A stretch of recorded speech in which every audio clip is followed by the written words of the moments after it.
வணக்கம், welcome to Chitra Murali's kitchen.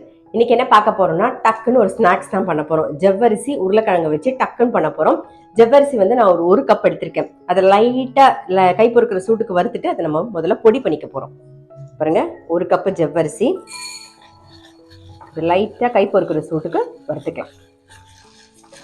கை பொறுக்கிற சூட்டுக்கு நம்ம வறுத்துண்டாச்சு. கொஞ்சம் ஆறுனதுக்கு அப்புறமா நம்ம இதை பவுடர் பண்ணிக்கலாம். ஆறி எடுத்து மிக்சி ஜார்ல மாத்திக்கலாம். கோர்ஸா பொடி பண்ணியாச்சு. இஞ்சி, பச்சை மிளகா, கொஞ்சம் கருவேப்பிலை, கொத்தமல்லி, புதினா எல்லாத்தையும் சேர்த்துடலாம். இப்போ பெருங்காய பொடி சேர்த்துக்கலாம். சீரகம், தேவையான உப்பு.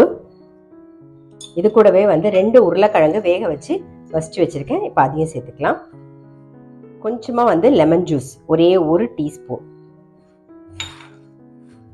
ஒரே 1 டீஸ்பூன் தண்ணி சேர்த்துக்கலாம். தண்ணி சேர்த்து நல்லா மிக்ஸ் பண்ணிடுவோம். எண்ணெய் நல்லா காஞ்சிடுத்து. இப்போ நம்ம கிள்ளி போட்டுடலாம்.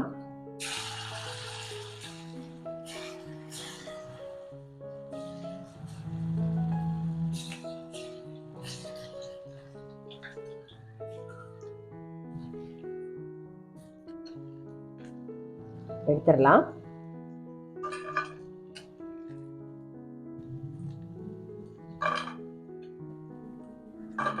இதே மாதிரி நம்ம அடுத்த செட்டும் போட்டுருவோம். நம்மளுடைய டீ டைம் ஸ்நாக்ஸ் ரெடி. நல்ல ஜவ்வரிசியும் உருளைக்கிழங்கும் சேர்த்து ஒரு குட்டி குட்டி போண்டாவாக போட்டாச்சு. ரொம்ப டேஸ்டாக இருக்கும்.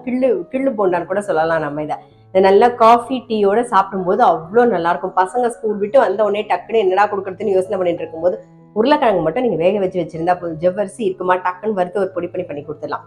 ஸோ கண்டிப்பாக ட்ரை பண்ணி பாருங்கள். நல்ல டேஸ்டியாக இருக்கும். ரொம்பவே டேஸ்டியாக இருக்கும். ட்ரை பண்ணி பாருங்கள். நான் அடுத்த வீடியோவில் சந்திக்கிறேன்.